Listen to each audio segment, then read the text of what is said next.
Good afternoon again. Now I have kind of a difficult task to connect one gentleman from the United States while having the session here.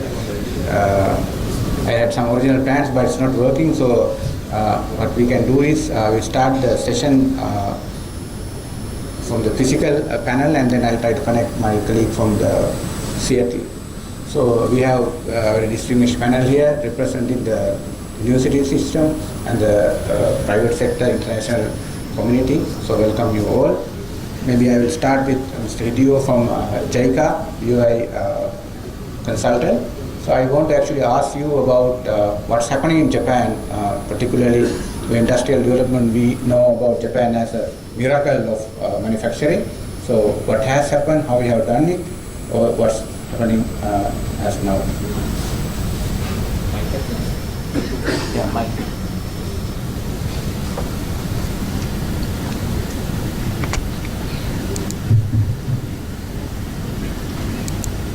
Thank you. Good afternoon. I am Horiguchi, JICA's advisor for the investment of Global investment of Shinano. First of all, just to the older generation, because mostly very young people like me, I think my personal professional career starting end of 70. In that epoch, that the office equipment, copy machine, no. The fax machine, no. Computer, not at all. Smartphone, not at all. Just only telephone and telex. The mostly don't know the text. That is very limited communication item with the international.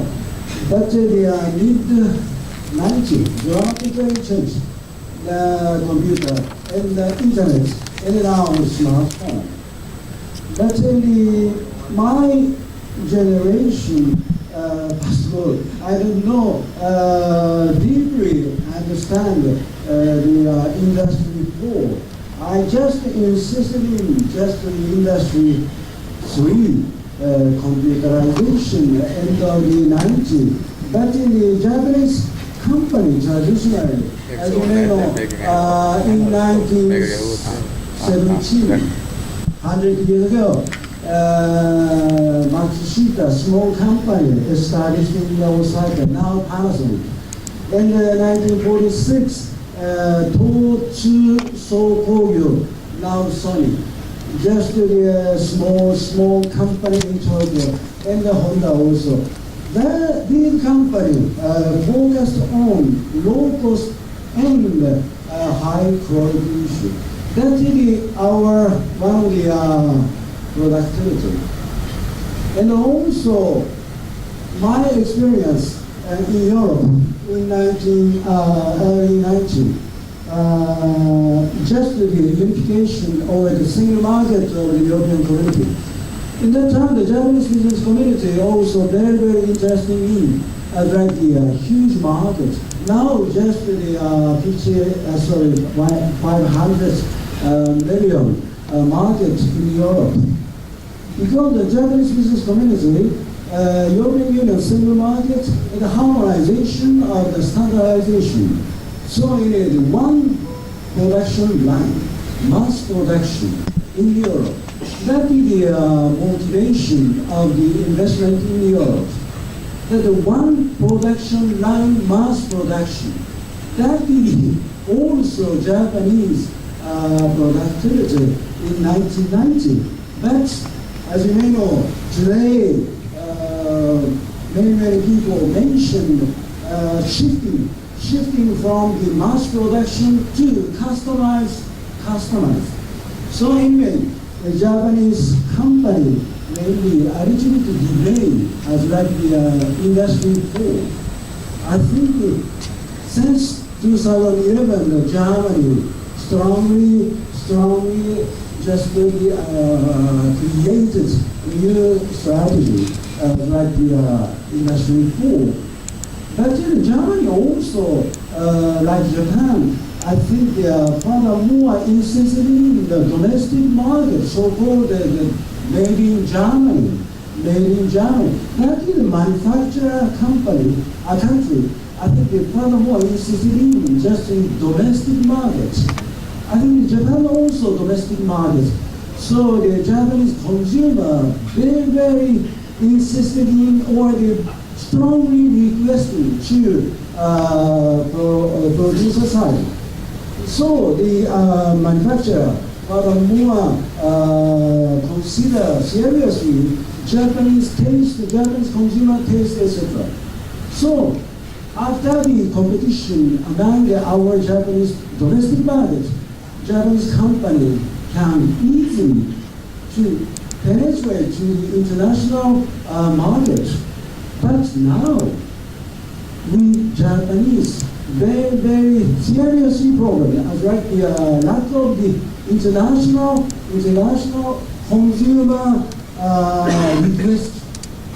Just our Japanese consumer very critical request, but in the international consumer may consider a type of the taste or the similar type of request.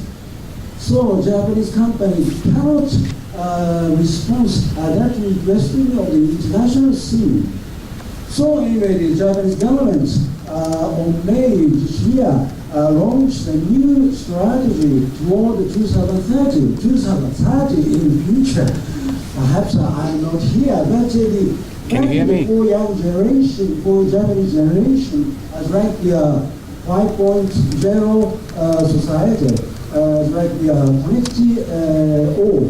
connected all, that we are considering Industry 4. First of all, just the shifting of the mass production to the customized production system. And secondly, like the recruiting global human resources in Japanese company. And finally, real data issue. Now just the first stage of the Industry 4 consists in just the virtual data that in the Japanese government and the Japanese company actually delayed the virtual data. But now more strengthened as like the real data in terms of the aging society. Unfortunately, Japan is the first of the aging society. We have a lot of experience and data, and also the automated motor vehicle data. So that will be a comprehensive strategy toward 2030 in Japan. And the final solution, I'm sorry, I should be wrong. And then finally, I would like to recommend between the two countries your great prosperous future in Japan and the furthermore collaboration. As you may know, I just mentioned already, we have a lot of the manufacturing data experience. And you have the global human resources in your country. I think just the collaboration between two countries in terms of the global human resources, software issue, and hardware from Japanese company. But finally, I would like to also suggest just the air conditioning system here. A little bit for older generation, a little bit for that if some industry with Industry 4 sensor, the robotic sensor, just the human behavior, living behavior automatically adjusted that temperature. Now just a sensor is okay, but in Industry 4, and also just the enduring the electricity. Because the smartphone, the computer, it must be endured electricity. In your country, yes. Now, some problem just the electricity issue that you need enduring electricity. Thank you very much. Thank you very much. Thank you very much. I'll come back to you. So meantime, I have connected my colleague from Seattle. So let me try to check whether his audio works. So in fourth industrial revolution, still we have sound issues. So the idea is that we have to take control of everything, otherwise we will not be able to implement successfully. Greshan, can you see and hear us? What do you have to say? We don't hear you. Just a minute.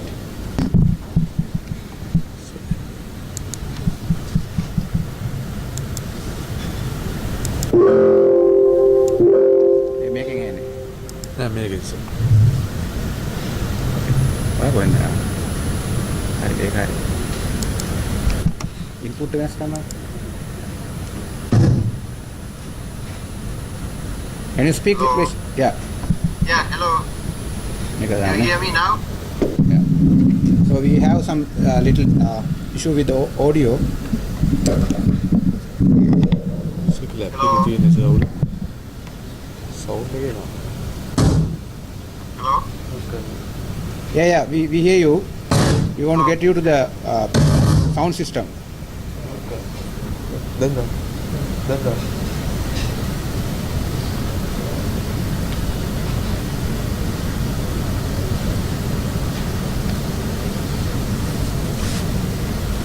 Maybe we can not to waste time. What is it?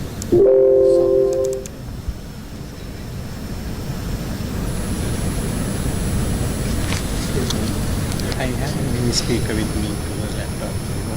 Will it helpful? Including universities, in terms of skill development and capacity building, what is happening at the moment and what you want the future to be in the sector. Thank you. Thank you for inviting me for this forum. Not there, but I will try my best to give you some idea of what is happening in university academics regarding this industry for evaluations. So technically, we see this industry for as cyber systems. Cyber systems, cyber physical systems. Physical systems may be communicated with cyberspace, and decision may be taken. And the devices will be instructed by some kind of software agents. So something like that. It's not clearly defining it, but that's the idea we are having now. So when we think in this direction, so we academics at university level now identify specialized areas like artificial intelligence, data science, data analytics, cloud computing, virtual reality, like areas are now cyber security, of course, very important, because when everything is cyber, or internet-based communication, so cyber security is very important. So we can see that University of Moratuwa introduced the BSc in artificial intelligence program, and also they are planning to start artificial intelligence lab. And Colombo University is planning to already establish a data center. Data science programs are introduced, and also data science either is implemented or already implemented. And from the Kalani University point of view, we start on cyber security centers. Actually, we propose a budget proposal on cyber security center because knowing the value of the cyber security in this area. And also, especially regarding you have to share the screen. About my faculty, Data. Faculty of Computing and Technology. So this is the only faculty where the computing and technology are in these two areas today.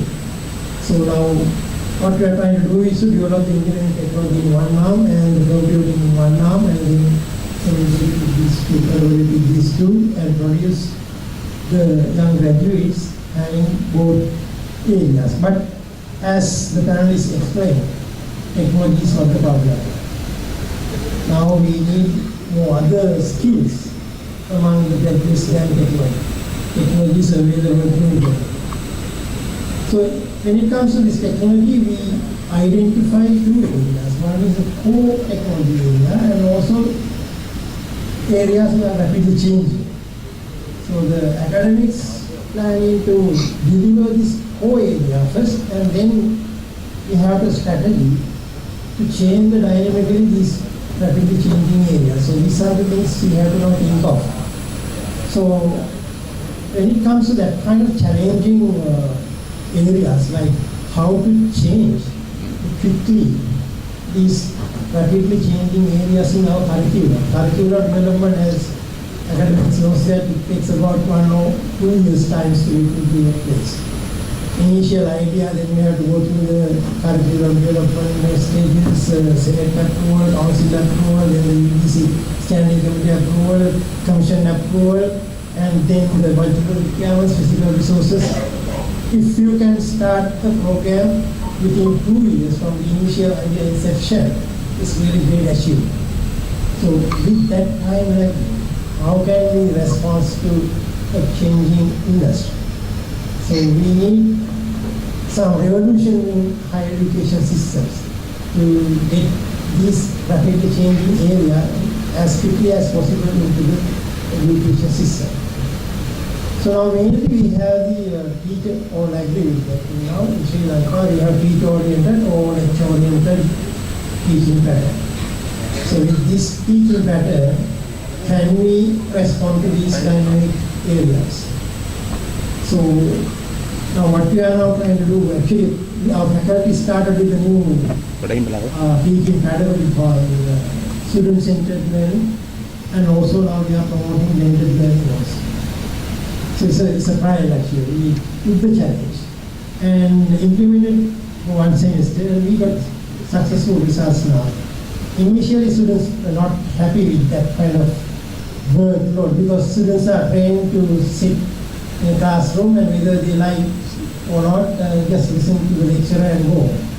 But now in our system they should do some work, weekly, daily basis, and communicate with the lecturer. So that is, they actually were looking at that kind of, applying pressure on them. But when it comes to the end of the semester, they realize the value, now they appreciate it. So I think that through the technology stream, technology standing committee, now we are happy that technology stream standing committee agreed to share our resource experience with other universities also and promote the student learning, blended learning in Sri Lanka. And also now we are planning to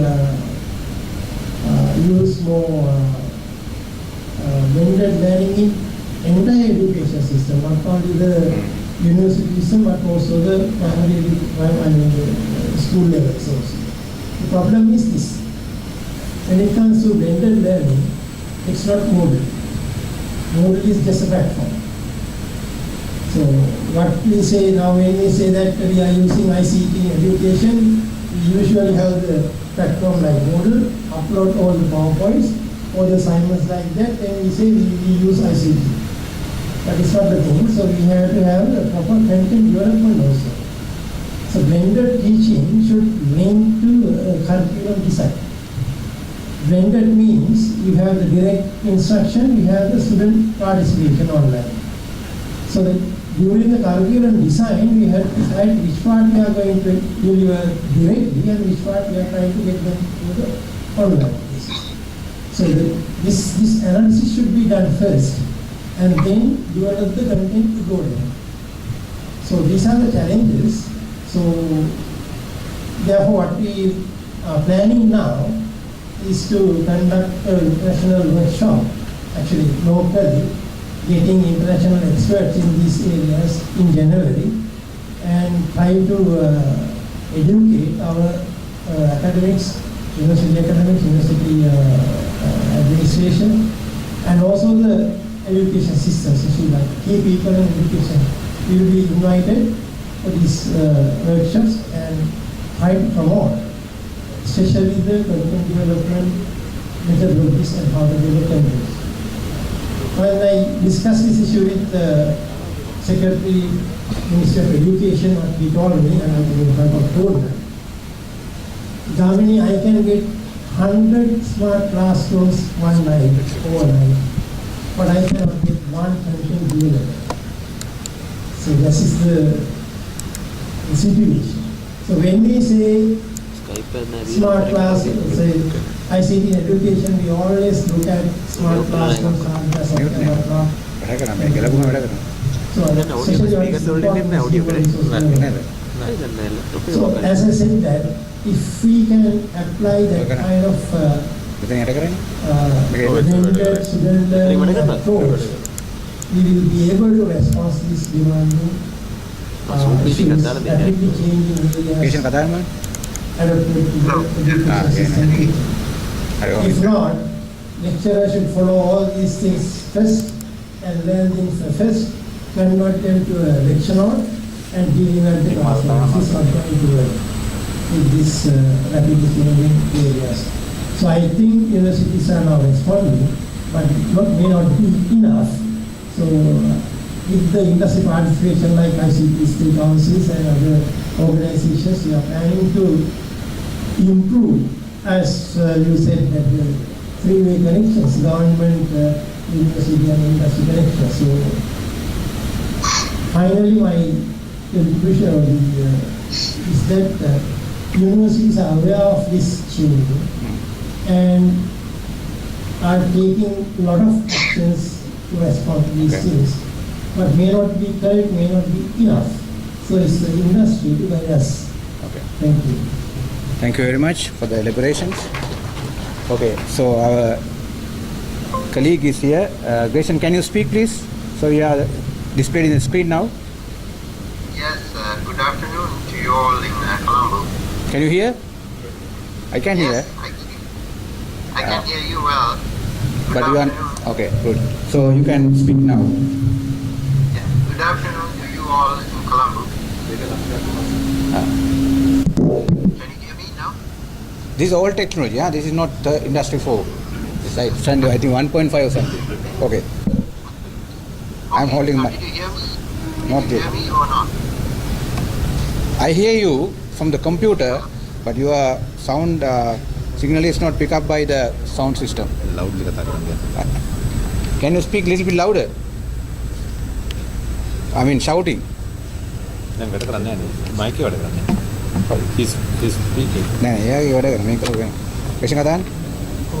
Yes. So, මට දැන් නොහින් how is දෙන්න. now? That's good. ඔක්කොම mic එක යනවා. Is it good? Almost good. Okay. එහෙම යන්න බෑ දැන් කරන්න බෑ. මේක තියන්න යන්න බෑනේ. කොහෙන් තියන්නේ? කොහෙන් තියන්නේ? සර් මයික් දෙකක් එක ළඟ පාවිච්චි කරන්න බෑ සර්. ඒක එකයි පුළුවන්. කොහොමද තියන්නේ? ඕනෑවත් තියන්නේ. එකක් තියන්න.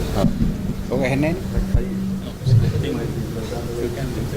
ඒක වැඩ කරන්නේ මට බලමු මේක. Thank you. සවුන්ඩ් එක වැඩියෙන් තියෙනවා. කතා කරන්නේ නැහැ. Greshan, can you speak? Yes. දැන් හරි. So, ඒක can you hear me now? Align. Right, yes, okay. So, thank you very much for joining. You are like in the screen now, we have around 100 people from the university, industry and academia. So now, since you are the only like international participant today, I want to ask you about what you are doing, for example, at Boeing. We know Boeing for aircraft manufacturing, but share us about what you are doing in terms of fourth industrial revolution technologies. Yes, so I have some PowerPoint slides that I can share and talk about the main projects that I am working at Boeing company these days. So let me share my screen and then talk about Yeah. some. Do you see my screen? Yes, yes. Go ahead. Make it full screen. Okay, you see my screen? Yes. That's good.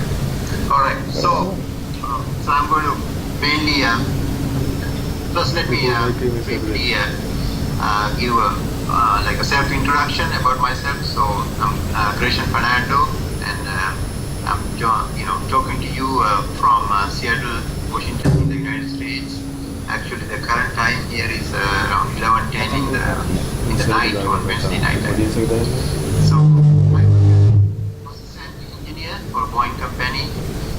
And so this presentation is mainly to highlight some of the technologies that Boeing is using, and those are some of those technologies are from industry forward. So let me move my slide. So actually, this is a picture of one of the Boeing manufacturing plants located a few miles away from my home. And in fact, you might have heard that in 2016, last year, Boeing company celebrated its 100th year of operations. So it's a very old company, and now it's looking forward for the second century of its operations. And so these days, the company leadership is mainly investing a lot of money on Industry 4 technologies. So there are a lot of projects going on. So it's an exciting time to be a Boeing employee, because you get the exposure to many new technologies at the company these days. So these are some of the technologies from Industry 4. So actually, all these are being utilized by Boeing these days. At least there are projects going on in all these areas. And I am mainly involved in additive manufacturing or 3D printing technologies, and also on digital twin, which is like digital twin is sort of another name for the cyber-physical systems. So I'll briefly talk about additive manufacturing and also the digital twin, and then if you have any questions, we can discuss those during this panel discussion. So you might have I'm sure you all know about additive manufacturing or 3D printings. It's basically a layer by layer manufacturing process, and there are mainly 7 different physical processes that additive manufacturing technology is used today. And all those 7 processes are based on layer by layer build-up of any part, and basically the part geometry is provided by a computer-aided design or CAD file. So this is actually not a new technology. It was invented in 1980s, but there was not much development until 2010. In 2010, the patents on the additive technology expired, and with that, there are a lot of people contributed to the technology, and then it kind of emerged as a new technology since 2010. Although it is not new technology, now there's a lot of research going on in the area, and also there's a lot of discussion about how to use additive manufacturing, and then all the manufacturing sector companies have started to use additive manufacturing technology to gain a competitive advantage. And so Boeing especially launched a special project recently. In fact, they started a new center called Additive Manufacturing Innovation Center. So I work in that center these days. I started working since last month in that additive manufacturing center. So basically, additive manufacturing enables many other things that were not possible in the past. For example, one thing is like shape optimization. That this is one example that I am showing. I'm not going to go into a lot of details, but basically, with the finite element analysis, we can, once we have a basic design like the one you see on this image here, we can optimize this shape so that we can reduce the weight and the material of the part. So when you optimize, actually we give the load conditions and other design requirements. And to meet those load conditions and other design requirements, then we can run an optimization algorithm and then come up with a shape, like organic shape like this one. Now, in the past, although we could do that, you cannot manufacture that. But with the additive technology, we are able to manufacture any shape. So So these like shape optimization and topology optimization, techniques that were available in the past are now becoming to the forefront again, because we can manufacture those very crazy shapes, in fact, with the additive technology, and it gives a lot of advantages. Basically, we can reduce the weight of the part and then save material, of course. And in terms of airplanes, reducing the weight of any component is huge, because it will increase the fuel efficiency of the airplane over the life cycle. So, and that means over the life cycle there will be a lot of savings, and then there are calculations like if you save 1 kilogram, you save so many dollars over the life of the airplane. And then another project. Actually, so that's about the additive manufacturing briefly, and then digital thread and digital twin is another project that I'm working these days. Basically, digital thread mean in the past we had we considered the data generated by each function of an organization, like product development, then manufacturing, and then services, and then usage. But then those are different, different islands of data. Those are not connected as one digital thread of data. So now, a lot of manufacturing companies are looking into, have a continuous stream of data from product development through the maintenance.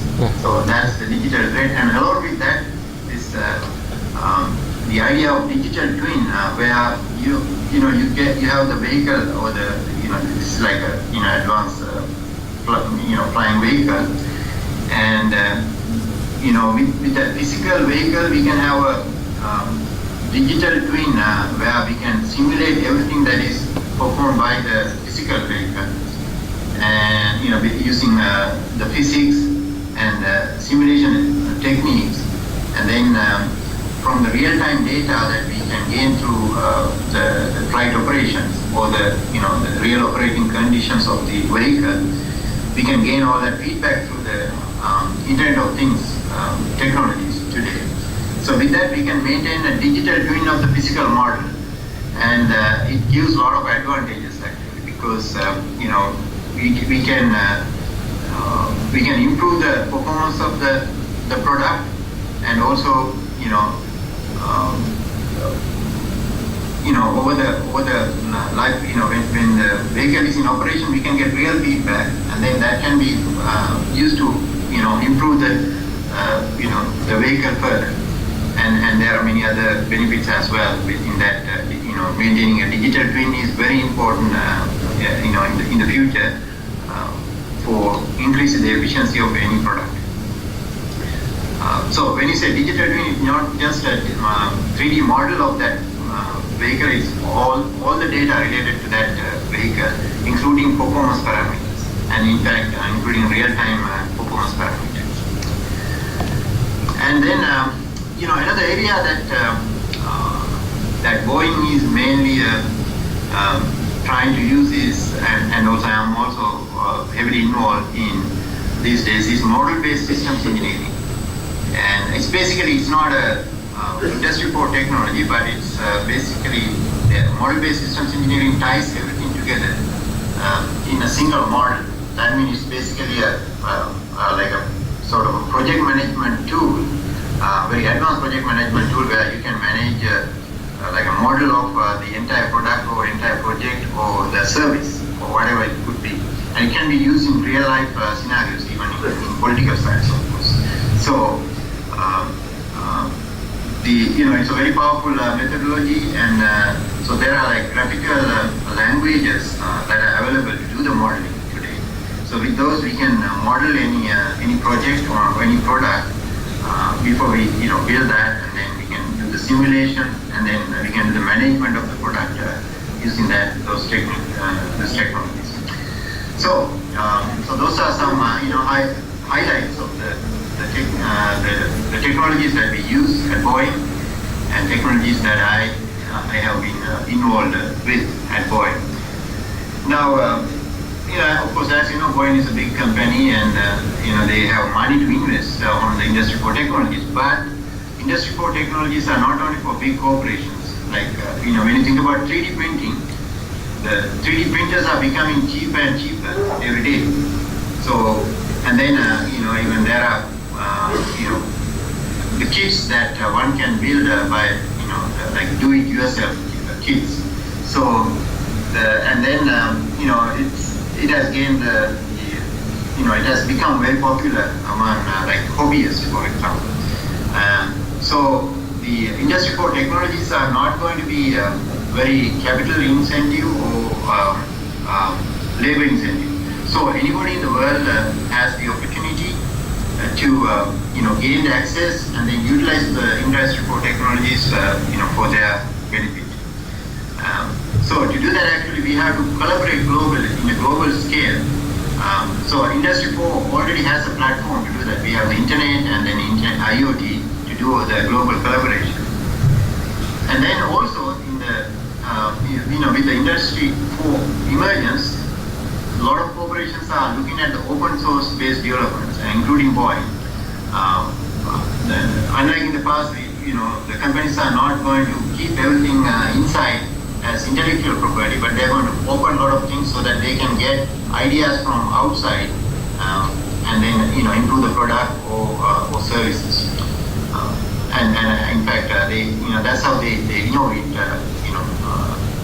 within the companies by putting things out in the world as open information, and then gaining a lot of ideas from around the world. So they have sort of crowdsourcing, for example. Actually, Boeing has something called Go Fly Prize. If you go to their website, you will see there's a competition going on that's inviting everyone from anywhere in the world to give ideas about building the next individual flying vehicle.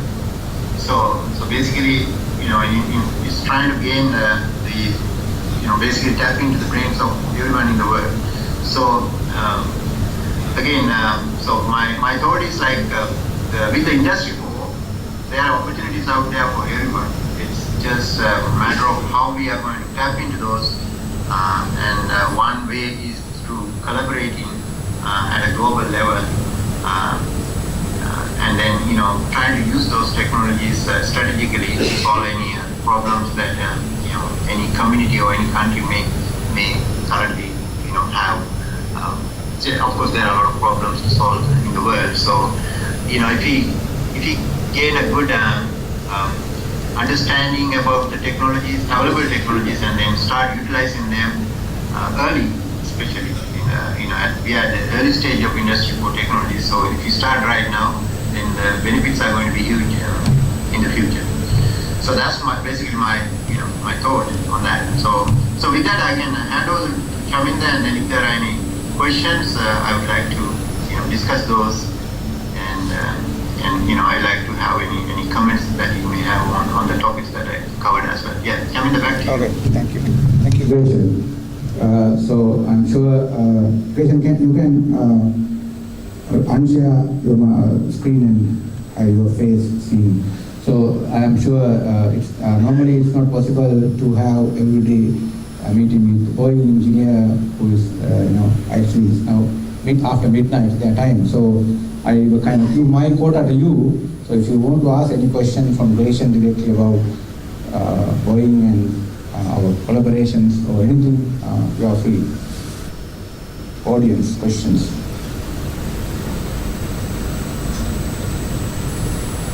Okay, so maybe I can ask you one question because we are limited by number of mics.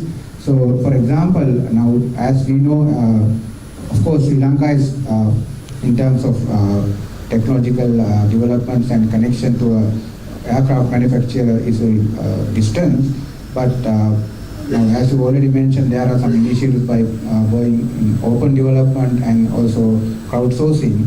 So what are the direct possible examples or opportunities for Sri Lankan corporations or SMEs get benefits of knowledge management or any industry practices from Boeing?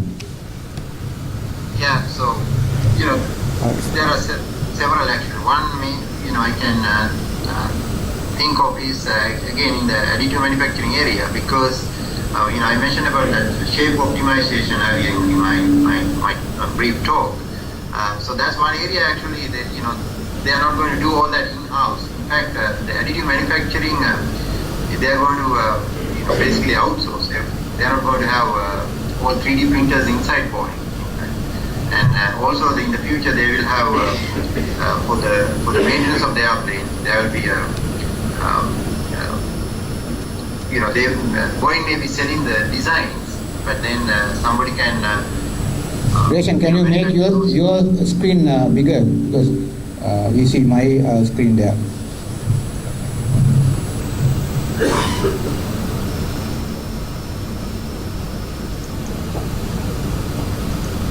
Do you see my shared screen? Yes. Otherwise you can go ahead. I feel a little uncomfortable to see me in the screen. Okay. So anyway, so there are a lot of opportunities in the additive area. In fact, Boeing will be looking into to outsourcing many even like the engineering side of additive manufacturing, like the optimization, shape group optimizations, and so on. So that's one area, and then there is in terms of building some like especially the maintenance parts. In the future, that's another possible area. And then again, actually, in fact, in the fuel area, there's a lot of opportunities there. Boeing is looking into small countries, in fact, like recently I saw they were looking into Vietnam. Vietnam is not a small country, but Vietnam they have a lot of coconut. So they are looking into those to develop biofuels for the airplanes. That's another area, and so on. So there are a lot of course, opportunities that are out there that will be easy to engage in with the Industry 4 technologies. Okay, thank you very much. Now, Greshan is working with us on Lanka social enterprise. So you can also share opportunities with Greshan and other people. We have collaboration. Okay, Greshan, I will let you go because there's a limitation of the technology here. So thank you very much for joining again, and we hope to look forward to future collaboration. And thank you also on behalf of JAGAAS. Yeah, thanks for having me for a short period. Yeah, thank you. Okay, so.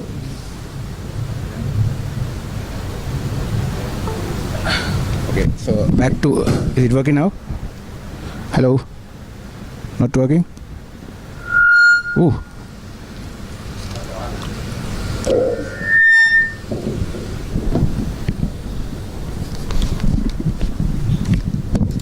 Is it working? Can you hear me?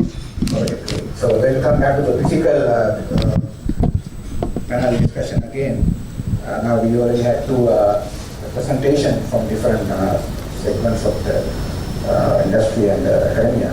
Now next we have Priyantha Palapattala, he's co-founder and director at Lanka, working on 3D printing. Priyantha, Lanka is I already mentioned, it's a non-profit social enterprise. Now we are talking about educating 3D printing technologies, not to the universities or even not into urban schools, but we are working in rural schools and also sometimes even failed students. So what is the purpose and what is the objective?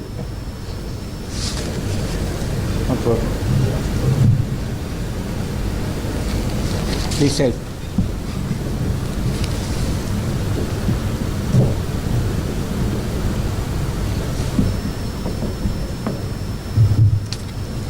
Okay, thanks, Chaminda. Just this is an initiative actually we launched somewhere in 2013 when we were not hearing too much about this technology. 3D printing, as I think it's right in the sequence and the tone is set now. It's quite easy for me to talk on this topic, 3D printing. Whereas in 2013, this wasn't, was not spoken, it was not much heard of. Whereas in Purna's presentation, he mentioned that this is one of the 12 industries 3D printing. Way back in 2013, people like who just spoke to you, Dr. Greshan, Chaminda, myself, and a few others, we got together and just checked whether we could bring in 3D printing, as a means of, trying to bridge this technological divide between us and the developed world, whether it is appropriate for a country like ours. And we did a lot of research at that time. And so we found that, well, that is quite suitable because one is we as a country are ready for it, and we have, as spoken by previous speakers, almost everybody said we have computers, and also it's not a very traffic-intensive thing to start on 3D printing compared to what was conventional manufacturing. So as an alternative model of ICT for development, we thought we should, because always when you say ICT for development, as was mentioned even by several speakers, that we always speak not things like production, not things, but we thought, okay, 3D printing we can bring into Sri Lanka as an alternative model of ICT for development, for social economic development. And we started it all as a non-profit organization. And as Chaminda mentioned, we started first creating a dialogue in the country.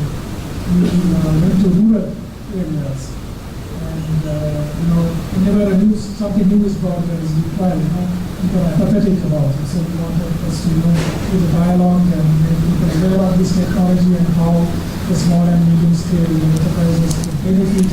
So we just we started on this project, and we formed this organization called the Lanka Foundation. And so we started, we are going to set up what is known as computation laboratories, fab labs, as innovation centers, national innovation centers in the country. And we have already set up one NIC, National Innovation Center, our first fabrication laboratory in Makandura, and we have just got one of the machines we use there to demonstrate. And we are taking, both, because we want it to sustain, we just don't want it to, talk, get and invent and then just forget about it. So that is why we are going slow but very steadily. We set up the first fab lab, and we are now, just taking a bottom-up as well as, top-down approach. We are training students from that area. We are just targeting the students in that area and unemployed youth, and also it's open for everybody. Even university students are attending to our courses and joining us online. And so we are going slow, and we are just our target is to support the industry, the small and medium scale enterprises in particular, entrepreneurs, and also unemployed youth, and also like other factors, like at that time one of this reconciliation was an issue in the year 2013, so we thought this is also a way of bringing people together as a social enterprise. We go to all the areas in the country, and so there are a lot of objectives. Yes. Okay, thank you very much. Now I'd like to ask Purna and Sampath if you want to contribute something based on the discussions we had up to now on higher education, international collaboration, or other stuff. Yeah, one thought that crossed my mind is now is the issue that we have in Sri Lanka is a lot of ideas, and then actually even when it comes to 3D printing, recently I saw an engineering graduate who in fact came out, he built a 3D printer. But what is missing? Yeah. Yes, one of those guys, yes. But what is really missing is this ability to take it to the market and make it really big. So I think we special focus in training our youth on entrepreneurial skills. That needs to be taken to the universities of having that culture of having that attitude, taking the risk-taking attitudes built into those curriculums, so that all these ideas, there are a lot of ideas, Sri Lankans are very good in coming up with ideas, but idea to action and to the market and to make the final dollar coming in from that, that is the we lack in our education system. I think I will top up the question to Sampath, also maybe to Jidamad and follow up. Now, based on our education system, particularly at the school level, we have a strong separation of knowledge, commerce, maths, bioscience. So now we are talking not just having a 3D printer making them, but how to use design thinking, how to use, I want to ask the question, for example, what is the importance of artistic skills? Because in the, after fourth industrial revolution, we see automation of expert jobs like decision science or engineering, computer science, programming can be done through machines. Machines can do logical skills more than us. So I see a kind of emergence of probably relations, interpersonal skills, or creativity, or even what we ignored in the system, art, I don't know, craft. So how we can kind of, the society is kind of, to some extent I would say, mesmerized with science and technology. But how can we regain back this balance of knowledge, particularly creativity, arts, and ignored traditional artistic knowledge? Open question. Interesting question as well.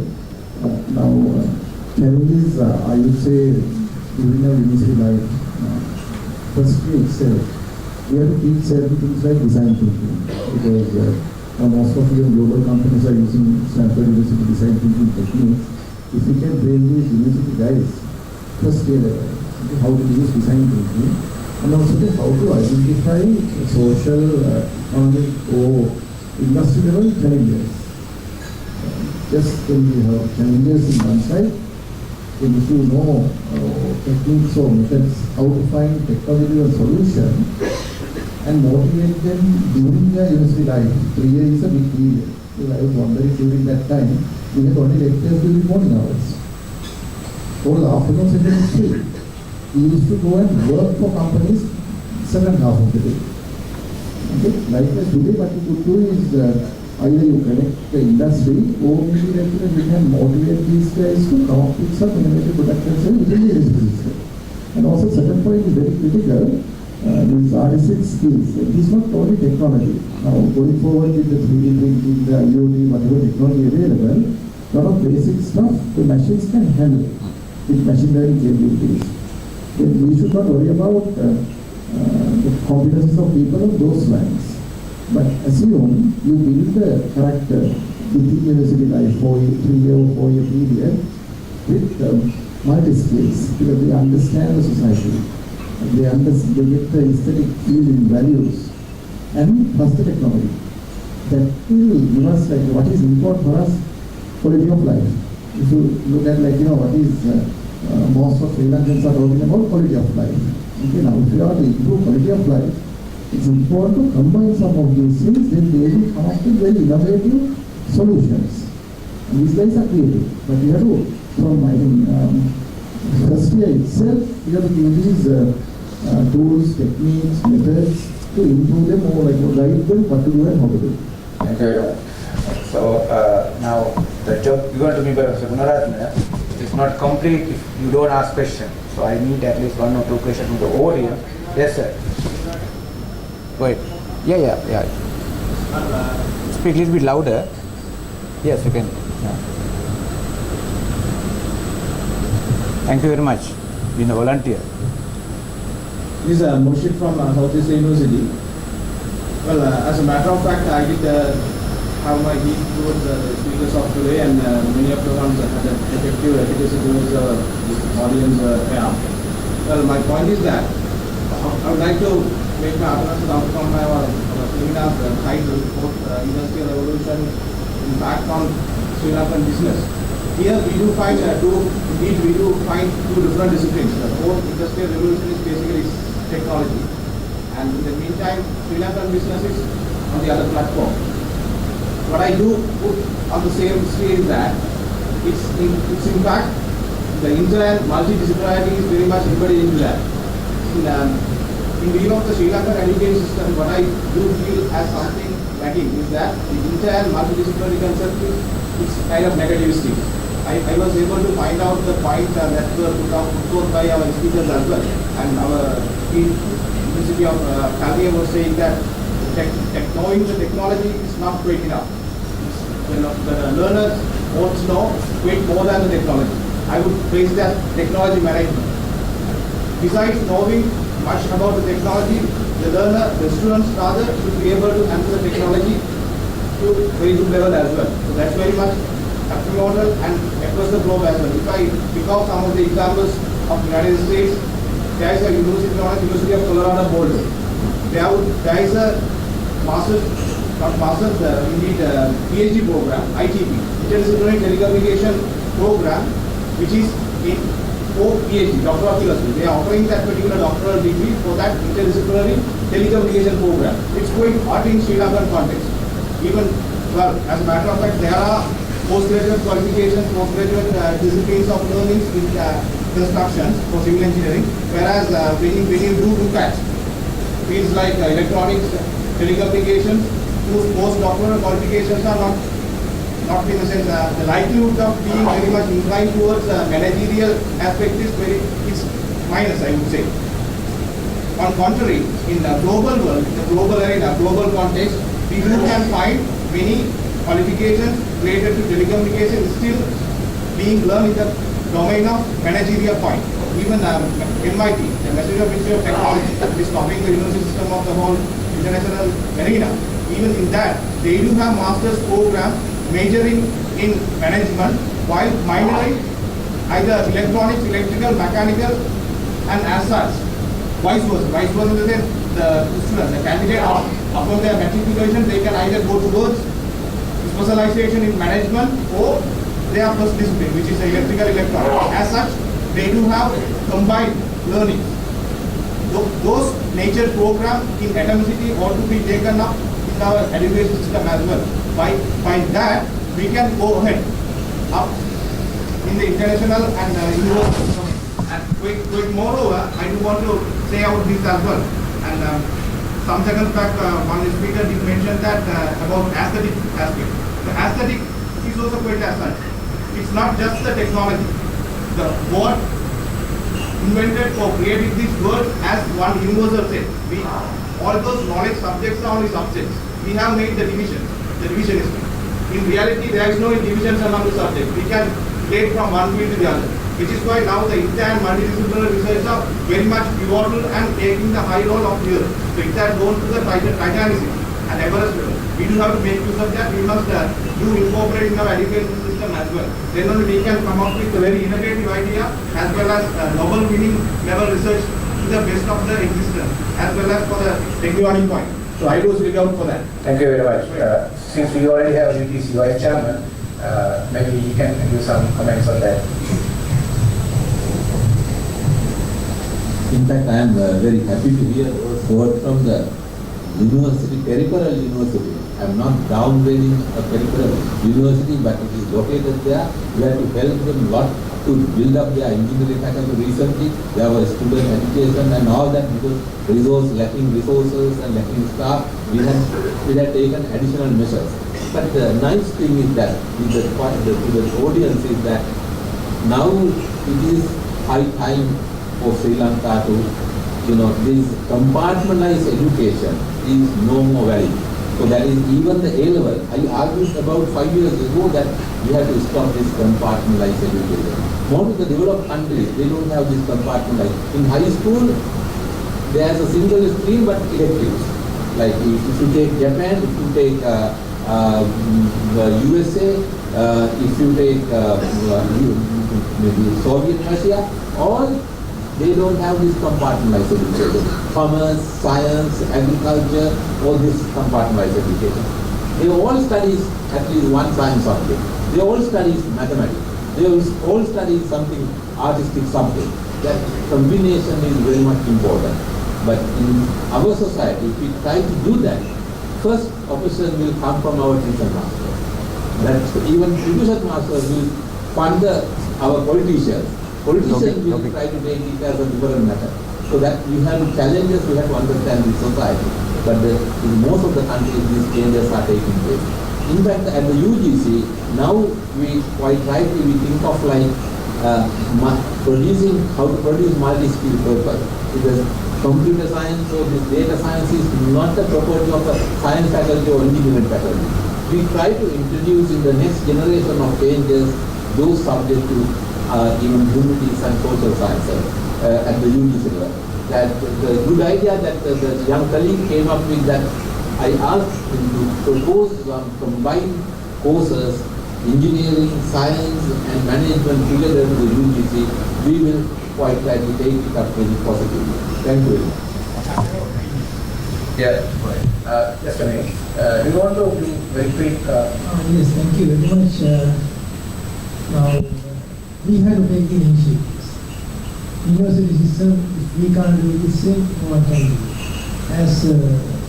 As Chairman said, if you are trying to apply these things in the level of levels, they are very resistance. But at the university level, of course there are resistance, but still minimal. So what we have done, when we established our faculty of engineering and technology, we proposed a collaborative model. Our tagline is leading innovation through collaboration. Initially to collaborate with all other faculties. Now we have started that. We have identified one important industry, gaming industry. You can't find any courses in gaming in Sri Lanka. Now, January we are sending 7 or 8 faculty members from our faculty and also social sciences and humanities faculties to UK to train them in these areas. When they come back here, we are planning to offer 3 types of degree programs. Computing technology with gaming, and also social sciences and humanities, they are trying to be game design. Because designing part is actually aesthetic side, there should be humanities like those. So then we will support the technology part and they will come up with the design. So there will be a joint degree program with social science and humanities faculties with the computing and technology faculties. So this kind of initiatives now are being taken. So thank you very much and come forward. You start something there, we will help. Okay. Thank you. Thank you very much. We have one more question from the audience. I think people should be hungry to be united as Well, just an opinion. I think I have kind of an allegation towards the industry and the government. So I think biggest problem. Where are you from, sir? I'm Manju Sangiran from Ministry of Faculty of Engineering. Well, I have seen several projects. I know I have seen very innovative, creative projects, but they never went into the market. I think the biggest problem. Well, I don't say that they were marketable, but they could be made marketable. The biggest problem was that the industry does not have much faith in the universities. Who can help that is the government. Government has to make the bridge. I don't think they don't trust government either. Well, I don't know. We have lost the trust in everybody. Nobody is trusting any other now. The biggest problem is that there are no industry-university collaborations, and the industries do not invest much money on the university education, and they just import things and sell, and we don't manufacture anything here. I think the biggest problem is the government. They don't have any political will to do that. So, as long as we solve that problem, nothing will ever happen.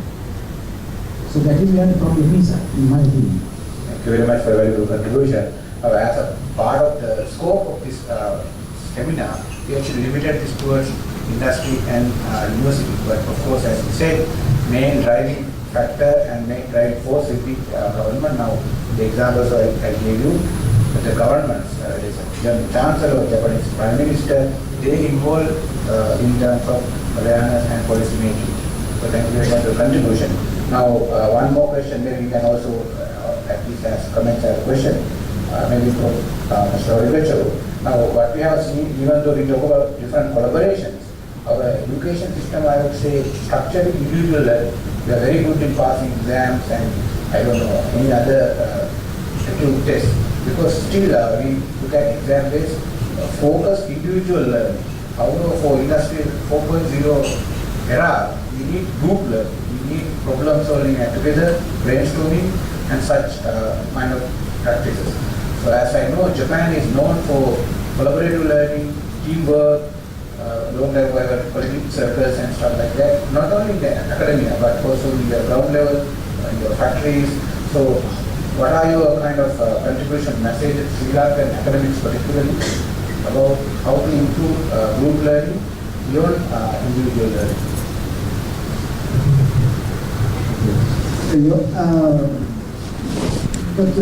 Yes, skill up issue is very, very crucial or difficult in Japan also.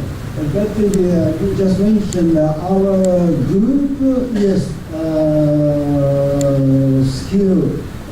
That is one of the Japanese strong points in that our industry.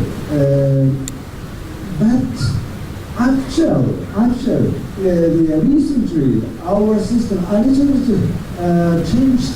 As you may know, just to be furthermore individualization.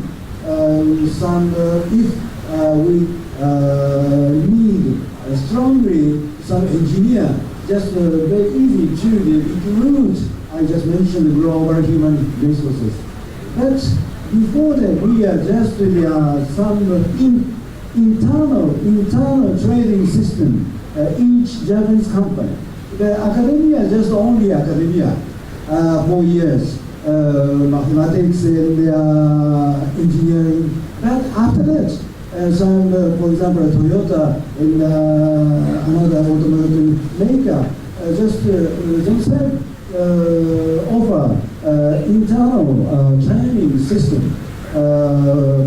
10 years or etc. etc. So finally, just the internal training system and the Japanese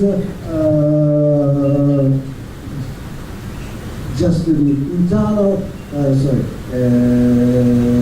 work team. Practical. Yes, that's right. So anyway, just the training, just the academia plus internal, each company training. That's our system.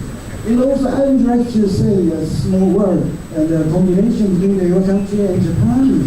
I think recently, your very big company, Colombo, ordered from Japanese company, huge big ship at the 100-meter big ship from Japan. I think the 2 years after, just the supply that shipped to Japanese market. I just asked you, the Colombo president, why just the Japanese company, I asked, Japanese company, why you just selected the Colombo? Because now a lot of the competitor, South Korea, China, and Vietnam, etc. Let's say some reason is the design, the industrial design. I think the collaboration between the two countries, Japan and the Asiatic country, our strong point is the hardware, that is software. You can just contribute to the Japanese manufacturing because your country traditionally has like the cosmopolitan atmosphere. Not only the Asiatic, but also the Indian and European, so-called global concept you have. I think, and the English language level is very good. I think finally some of your contribution and the Japanese contribution and finally good prosperous future in the global market is my suggestion. I may pose two questions based on Sandeep's question. Now, what you ask as you think, what is the role of government in terms of encouraging multi-stakeholder framework building, ecosystem building, or something like that? The second question is also related to today.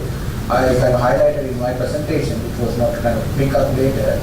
Now we are talking about a lot of macro issues, development issues, disaster management, energy crisis, water issue, even training people from not from industry, not from maybe rural areas. So how we can use this technology for not so business purposes, but social purposes. Over to you, very people can answer. Yeah. Role of government and technology for development, global challenges.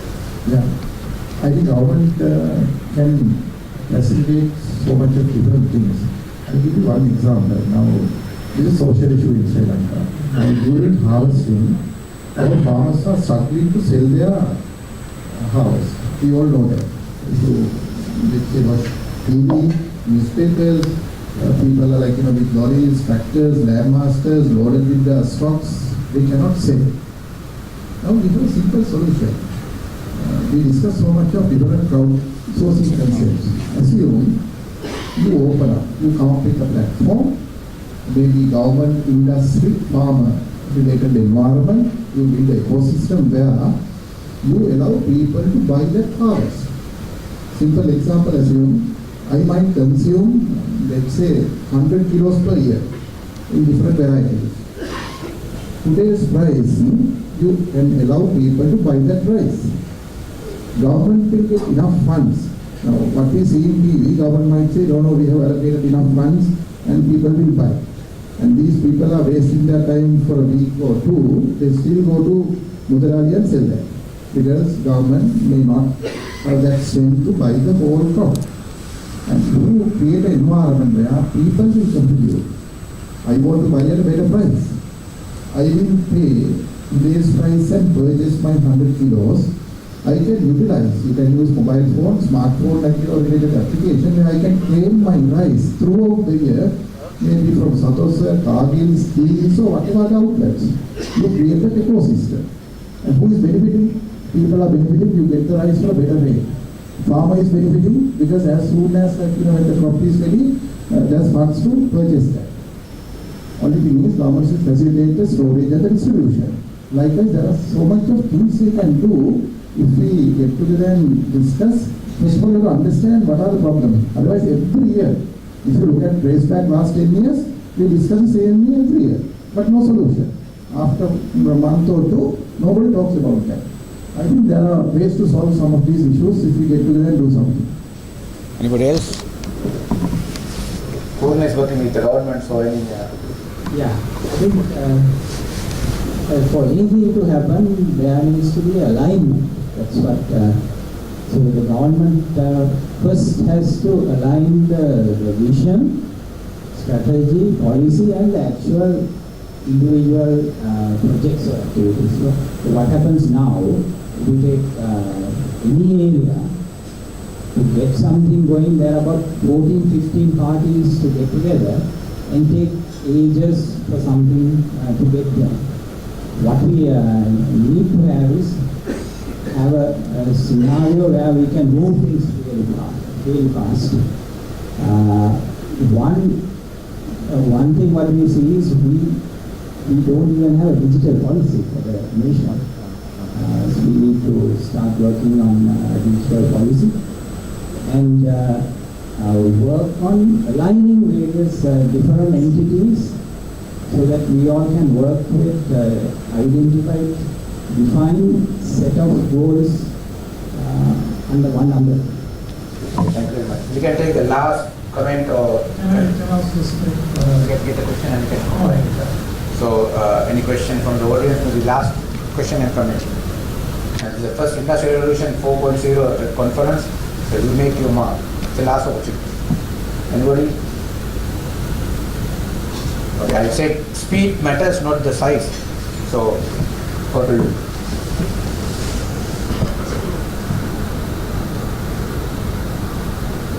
Keep louder.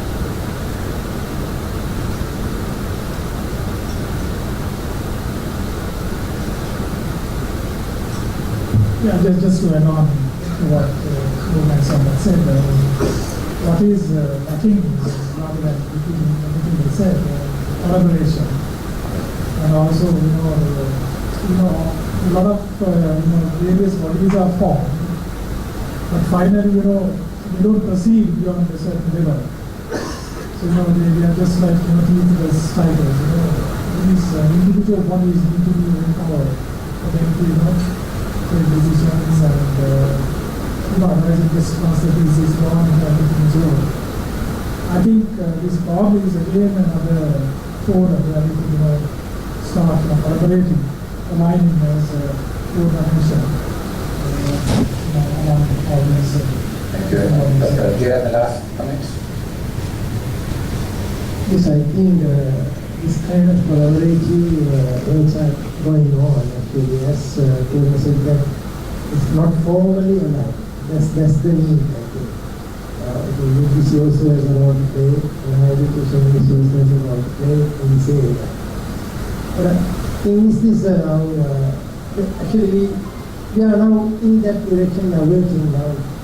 We got 250 million rupees grant from the US government budget to establish National Legal Center at the University of Canada. So what we did immediately, we were contacted ICTC Council, and now we are working together to deliver our promises. So something like that, we initially, I think bottom-up approach will be the